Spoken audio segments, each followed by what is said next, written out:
Hi, welcome back. So it's been a while, I say that at the beginning of every video, and for that I apologise, since I've done a video, what I want to do is just catch you up on some of the work that I've been doing. So rather than looking at me, why don't we have a look at the bike?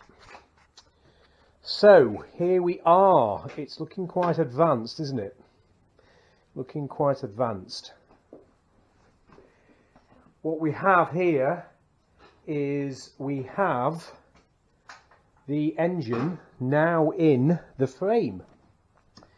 I said that would be the next video, would be the engine in the frame. The last video you saw was the gearbox in the frame, so this bit here.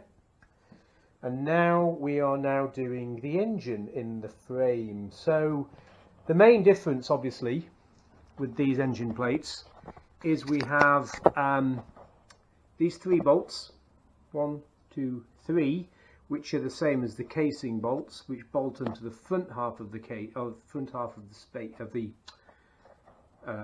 engine plates, and then these 2 plates here. Just turn it around so you can see the video there. I will talk about those in a moment or two, but let me just talk about these plates first. So I decided to fit the engine without the cylinder head. On the Triton you've actually got quite a lot of gap between the cylinder barrel and the top of the frame, but it's heavy. That engine is really heavy. And getting heavier all the time, so I thought, why would I bother? Because I don't want to, because it wasn't going to go straight in. There is a certain amount of fiddling around that is required in order to get this engine in, so I didn't want to lift unnecessarily, so I put it on without the head on, which we can do later. Makes it easier to torque the bolts up as well. Now the plates, so as we talked about on the gearbox plates, these top plates here go onto the lugs, and they're on without any spacers at all, so they're straight on. I then had to put in between the gearbox and these plates a 1mm spacer, so there's a 1mm stainless steel spacer on each side. And I had to do the same on the engine as well, because basically the width of these lugs here, because this is Triumph obviously versus Norton, is a millimetre difference, which is a little bit irritating. So millimetre spacers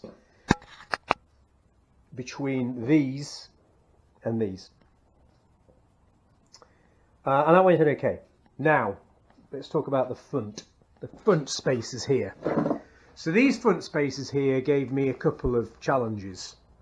The first challenge is that the lugs on the frame here are differently spaced than the lugs of the frame of the back of the bike, which means I had to get some spacers made. So here, let's make sure I do a better job with the video than I normally do. You can see that we've got some 5mm spacers, both sides.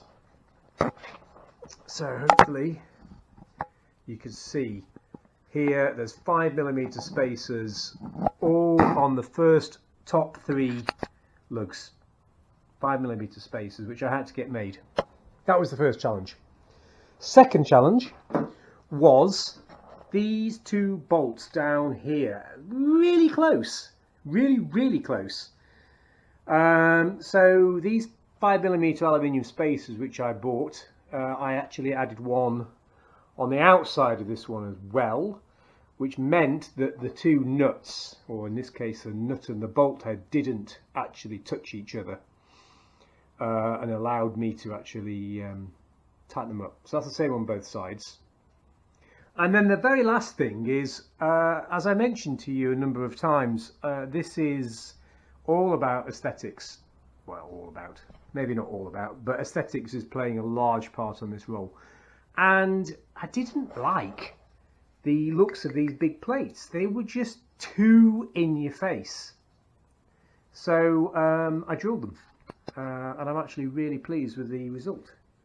They drilled holes, these additional holes here, and I think it really adds really a lot to the overall look of the bike. I mean, you can this side as well. I'm really pleased with it. So, as you can see, my next project here is the primary drivetrain case. And one of the things I have found from this is that I've got an enormous number of pieces missing from this section here. So my next video after this one will be all about this primary train case and how it all goes together. Yet again, it appears that there's very little information out there. The manual is next to useless, so this is just loose on at the moment. So more to come.